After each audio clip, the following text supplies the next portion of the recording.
Hi friends, welcome back to my channel. ముందుగా అయితే అందరికి నమస్కారం అండి. ఆంధ్రప్రదేశ్ రాష్ట్ర ప్రభుత్వంలో సీఎం చంద్రబాబు నాయుడు గారు అయితే జూలై నెలలో కొన్ని పథకాలు అనేవి ప్రారంభించబోతున్నారండి. సో ఆ పథకాలు ఏమిటి, ఏ ఏ తేదీల్లో ప్రారంభం కాబోతున్నాయి అనేది నేను మీకు ఈ వీడియోలో వన్ బై వన్ అయితే క్లారిటీగా అయితే చెప్తానండి. సో అదేవిధంగా జూలై 1వ తేదీ నుంచి 31వ తేదీ లోపల పథకాలు అనేవి ప్రారంభం కాబోతున్నాయండి.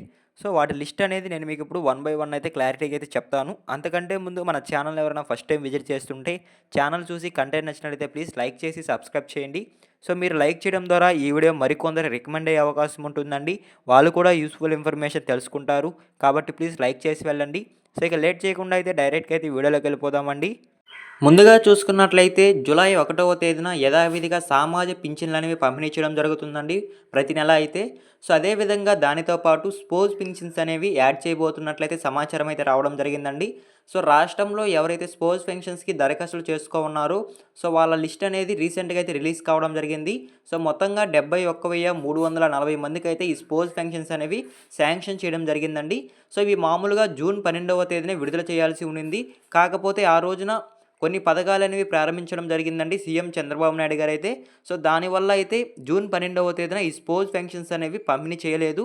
సో మళ్ళీ ఎప్పుడు పంపిణీ చేస్తారు అనే దానిపై అయితే ప్రజలు చాలా ఎదురు చూస్తున్నారు. ఎవరైతే దరఖాస్తులు చేసుకుంటారో వాళ్ళైతే. సో వాళ్ళకైతే ఒక గుడ్ న్యూస్ అండి. సో ఏంటంటే ఈ సామాజిక పింఛన్లతో పాటు ఈ స్పోర్ట్స్ పింఛన్లు కూడా ఎవరైతే లబ్ధిదారులు ఉంటారో అర్హులుగా వాళ్ళందరికీ 4,000 రూపాయలు అనేది జూలై 1వ తేదీన పంపిణీ చేస్తున్నట్లయితే సమాచారం అయితే రావడం జరిగిందండి. సో ఇంకొక సమాచారం కూడా రావడం జరిగింది. సో ఏంటంటే 8,000 రూపాయలు ఇచ్చే అవకాశం ఉందని అయితే సమాచారం రావడం జరిగిందండి. సో ఎందుకు 8,000 రూపాయలు ఇస్తున్నారంటే ఈ మంత్ జూన్ 12వ తేదీన విడుదల చేస్తామని చెప్పడం జరిగింది. కాకపోతే విడుదల చేయలేదు కాబట్టి ఈ మంత్ పింఛన్లు అలానే నెక్స్ట్ మంత్ పింఛన్లు రెండూ కలిపి 8,000 ఇచ్చే అవకాశం ఉందని అయితే సమాచారం అయితే రావడం జరిగింది. సో ప్రభుత్వం నుంచి ఎటువంటి అధికారిక ప్రకటన అయితే రాలేదండి. సో ఈ విధంగా డబల్ పింఛన్లు ఇస్తామని అయితే. సో ఒకవేళ కనుక వస్తే నేనైతే వీడియో రూపంలో తెలియజేస్తానండి. సో ఈ విధంగా అయితే స్పోర్ట్స్ పింఛన్లు అనేవి సామాజిక పింఛన్లతో పాటు పంపిణీ చేస్తారు అనే సమాచారం అయితే రావడం జరిగింది.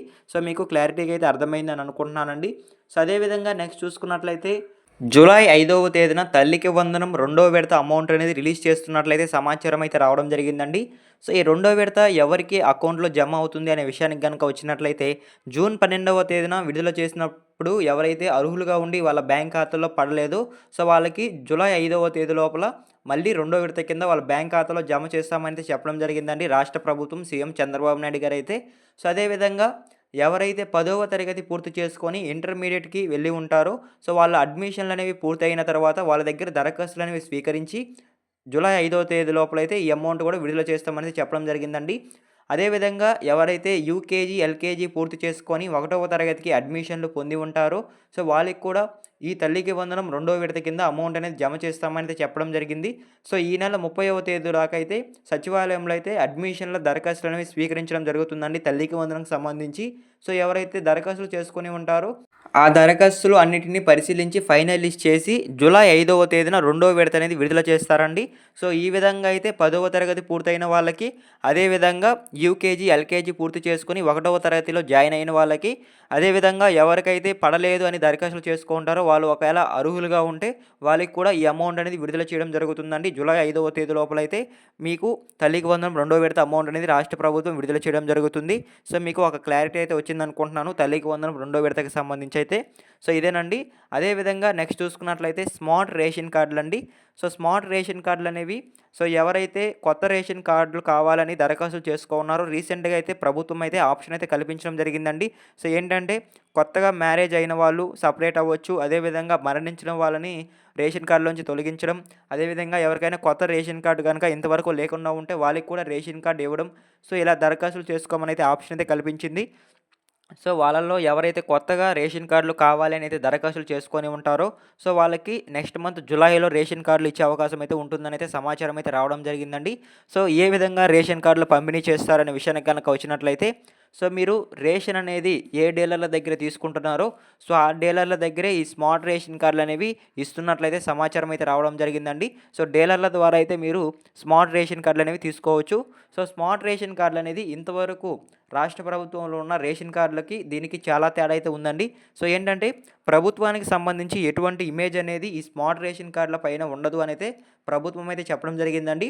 సో స్మార్ట్ రేషన్ కార్డ్‌లో ఏమేం డీటెయిల్స్ ఉంటాయి అనే విషయానికి గనుక వచ్చినట్లయితే కుటుంబం యొక్క పెద్ద వివరాలు, సో ఆమె యొక్క ఫోటో, వెనక భాగంలో కుటుంబం ఎవరైతే ఉంటారో వాళ్ళ వివరాలైతే ఉంటాయి. సో ప్రభుత్వానికి సంబంధించి ఎటువంటి ఇమేజ్‌లు కానీ, సో ఎటువంటి లోగోలు కానీ ఉండవనైతే ప్రభుత్వం క్లారిటీ అయితే ఇవ్వడం జరిగిందండి. సో మీకు క్లారిటీగా అయితే అర్థమైందనుకుంటున్నాను స్మార్ట్ రేషన్ కార్డులకు సంబంధించి అయితే. సో ఇవేనండి ఈ 3 పథకాలైతే జూలై నెలలో 100% ప్రారంభం అవుతున్నాయనైతే ప్రభుత్వం చెప్పడం జరిగింది. సో అదేవిధంగా ఇంకొక పథకం కూడా ఉందండి రైతులకు సంబంధించి అయితే. సో అది ఈ మంత్‌లోనే రిలీజ్ చేస్తామని చెప్పడం జరిగింది. కాకపోతే ఈ మంత్‌లో రిలీజ్ చేసే అవకాశం అయితే లేదండి. సో దానికి సంబంధించి కూడా నేను చెప్తాను, ఒకసారి చూడండి. ఆంధ్రప్రదేశ్ రాష్ట్ర ప్రభుత్వంలో అన్నదాత సుఖీభవ మొదటి విడత అనేది ఈ నెల 20వ తేదీన విడుదల చేస్తామనేది చెప్పడం జరిగిందండి. కాకపోతే ఆ రోజున ఒక కార్యక్రమం అనేది ప్రారంభించడం జరిగిందండి, యోగా కార్యక్రమం అనేది. సో దాని సందర్భంగా అయితే ఈ పథకాన్ని అయితే పోస్ట్‌పోన్ చేయడం జరిగింది. సో మళ్ళీ ఈ నెల 28వ తేదీన విడుదల చేస్తాము అని అయితే ఒక సమాచారం అయితే రావడం జరిగిందండి ప్రభుత్వం నుంచి అయితే. సో దానితో పాటు పీఎం కిసాన్ నిధులు కూడా విడుదల చేస్తామని చెప్పడం జరిగింది. కాకపోతే ఈ నెల 28వ తేదీన కూడా రిలీజ్ చేసే అవకాశం అయితే లేదండి. సో ఎందుకంటే కేంద్ర ప్రభుత్వం నుంచి అలానే ఆంధ్రప్రదేశ్ రాష్ట్ర ప్రభుత్వం నుంచి ఎటువంటి సమాచారం అయితే రాలేదు 28వ తేదీన రిలీజ్ చేస్తామని అయితే. కాబట్టి ఈ మంత్‌లో ఈ అన్నదాత సుఖీభవ నిధులనేవి విడుదల అయ్యే అవకాశం అయితే లేదండి. సో చాలామంది అడుగుతున్నారండి అన్నదాత సుఖీభవ రిలీజ్ డేట్ ఏంటి అని అయితే. సో మనం ఇప్పుడు ఎదురు చూడాల్సింది అన్నదాత సుఖీభవ రిలీజ్ డేట్ కోసం కాదండి.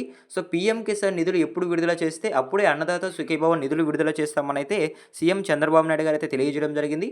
కాబట్టి మనం ఇప్పుడు అన్నదాత సుఖీభవ నిధుల కోసం అయితే ఎదురు చూడకూడదు. పీఎం కిసాన్ నిధులు అంటే ఆ డేట్ ఎప్పుడు కన్ఫర్మ్ చేస్తారనైతే ఎదురు చూడాల్సి ఉంటుందండి. ఎందుకంటే పీఎం కిసాన్ నిధులు ఎప్పుడు విడుదల చేస్తే అన్నదాత సుఖీభవ నిధులు కూడా అప్పుడే విడుదల చేయడం జరుగుతుంది. సో ఈ మంత్‌లో ఎలానో రిలీజ్ చేయరు కాబట్టి మళ్ళీ ఎప్పుడు రిలీజ్ చేస్తారని అయితే చాలామంది అడుగుతున్నారండి. సో వాళ్ళకి కూడా ఒక యూస్‌ఫుల్ ఇన్ఫర్మేషన్ అయితే ఇస్తాను. సో ఏంటంటే ఈ మంత్‌లో ఒకవేళ రిలీజ్ చేయకపోతే వచ్చే మంత్‌లో అంటే జులైలో విడుదల చేసే అవకాశం అయితే ఉంటుందండి. సో జులై మొదటి వారం లేదా రెండో వారంలో ఈ అన్నదాత సుఖీభవ నిధులు అలానే పీఎం కిసాన్ నిధులు విడుదల చేసే అవకాశం ఉందన్నట్లయితే సమాచారం అయితే రావడం జరిగింది. సో మీకు క్లారిటీగా అయితే అర్థమైంది అనుకుంటున్నానండి. సో ఎప్పుడు విడుదల చేస్తారు అనే విషయంపై అయితే. సో ఇదేనండి జూలై నెలలో ప్రారంభమయ్యే పథకాల లిస్ట్ అయితే. సో వాటి డేట్స్ అనేవి కూడా నేను చెప్పడం జరిగింది. సో ఈ విధంగా అయితే సీఎం చంద్రబాబు నాయుడు గారు అయితే జూలై నెలలో ఈ పథకాలు అనేవి ప్రారంభించబోతున్నారు. సో మరికొన్ని పథకాలు ఏమైనా ప్రారంభించే అవకాశం ఉంటే నేను నెక్స్ట్ వీడియోలో మీకు తెలియజేస్తానండి. సో ఇలాంటి లేటెస్ట్ ఇన్ఫర్మేషన్ అప్డేట్స్ మీరు మిస్ అవ్వకుండా ఉండాలంటే మన ఛానల్ని సబ్స్క్రైబ్ చేసుకొని రెగ్యులర్గా ఫాలో చేయండి. అదేవిధంగా ఇంతవరకు చూసి లైక్ చేయకుండా ఉంటే ప్లీజ్ లైక్ చేయండి. మీరు లైక్ చేయడం ద్వారా ఈ వీడియో మరికొందరికి రికమెండ్ అయ్యే అవకాశం ఉంటుంది. వాళ్ళు కూడా యూస్ఫుల్ ఇన్ఫర్మేషన్ తెలుసుకుంటారు. కాబట్టి లైక్ చేయండి. సో ఎండ్ వరకు చూస్తుంటే థ్యాంక్ యూ ఫర్ వాచింగ్ అండి. మరొక ఇంట్రెస్టింగ్ వీడియోతో మీ ముందుకు వస్తాను. అంతవరకు జై హింద్.